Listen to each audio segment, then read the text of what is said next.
இதுவரைக்கும் எத்தனையோ காதலை நான் இலக்கியங்கள்ல படிச்சிருக்கிறேன், கதைகள்ல கேட்டிருக்கிறேன். ஆனா இப்படி உடம்பு புல்லரிக்கிற அளவுக்கு நான் எந்த காதலையும் கேட்டதில்லை இது வரைக்கும். அப்படி இருந்தது அவங்களுடைய காதல். அது ஒரு கல்லூரி காலம். அப்ப ஒரு இளைஞன் ஒரு பொண்ணை காதலிக்கிறான்.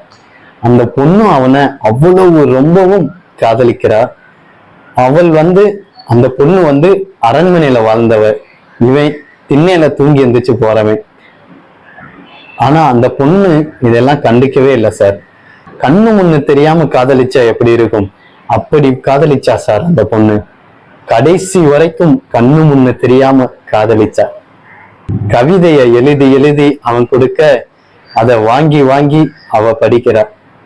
கல்லூரி காலம்ங்கிறது முடிஞ்சிருது. கல்லூரி காலம்தான் முடிஞ்சதை தவிர காதல் முடியல. 7 வருடம் அவன் மேல படிக்கிறதுக்காக அவளை விட்டு பிரிய வேண்டியது இருந்தது. 7 வருடங்கள் அவங்க 2 பேரும் பிரிஞ்சு இருந்தாங்க. கடிதங்கள் மட்டும்தான் அவங்களை இணைக்கிற பாலமா அப்போ இருந்தது. 7 வருஷம் கழிச்சும் அவன் அதே பொண்ணைதான் காதலிச்ச பொண்ணையே கல்யாணம் பண்ணி கைப்பிடிச்சான். அவங்க கல்யாணம் பண்ணி ரொம்பவுமே சந்தோஷமா வாழ்ந்தாங்க. அவன் நிறைய படிக்க படிக்க இந்த சமூகத்தை திருத்தணும்ங்கிற அக்கறை அவனுக்கு வந்தது. அதுக்கு அனுமதியும் அந்த பொண்ணோட காதல் தந்தது. உழைக்கிறவங்க எல்லாமே முன்னுக்கு வரணும்ட்டு நினைச்சான். முதலாளித்துவத்தை மூட்டை கட்டி எரிஞ்சான். ஏழைகள் எல்லாருமே பணக்காரராகணும்னு நினைச்சான்.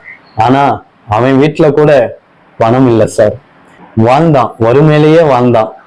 அவனுக்கு எவ்வளவு வறுமை அப்படின்னா, தன்னுடைய மனைவி தன்னுடைய பிள்ளைக்கு பால் தரும்போது அவள் என்னுடைய மார்பகத்திலிருந்து பாலுக்கு பதிலா ரத்தம் வந்தது அப்படின்ட்டு அவன் சொல்றான். அந்த அளவுக்கு வறுமையில வாழ்ந்த போதும் அந்த மனைவி அவள் அவனை ஒரு அளவும் கோச்சிக்கவே இல்லை. முன்னாடி எப்படி காதலிச்சாலோ அதே மாதிரி கண்ணு முன்னு தெரியாம காதலிச்சு அவன் செஞ்சதை எல்லாமே ரசிச்சான்.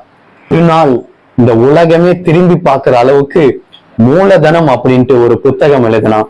இன்னைக்கு மே 1ஆம் தேதி நம்ம உழைப்பாளர் தினம் கொண்டாடுறோம் அப்படின்னா அதுக்கு மூலதனமா இருந்ததே அவனுடைய வார்த்தைகள் தான்.